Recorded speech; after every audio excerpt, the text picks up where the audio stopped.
وكي نهاجي مقال كر حتى فيك يجيكو من چکدار ان حكومتا و جهيز تفجرا چون وهاتنه لسر تاخن شيخ مقصود و اشرفيه آستنگ دکن نها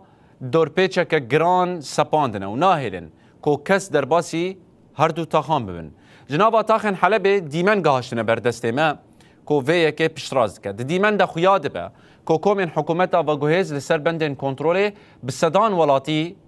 دانه سکناندن و ناهیلن کو در باسی تاخان ببن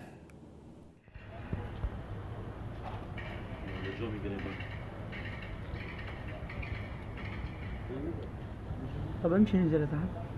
ننزل شوي مش حط قاعد هذا بناء الإدارية فصائل جريدة حكومة الشامي قال دسكني نجبو قال دربازي تاخينا به وقال تاخي درنا كذا تشيز طلاب مكتبي بن دشن دبستانا أجير باجر كي بيشنا دبستاني خو نه درباز بن وكون زان هذا من تأخيل چتک لورسی کنیه بگرد آخفش بو گل دروازی تاقا شیخ مقصود و اشرفی نبه اونها جی ببینن دیمن جوار پار و دیمن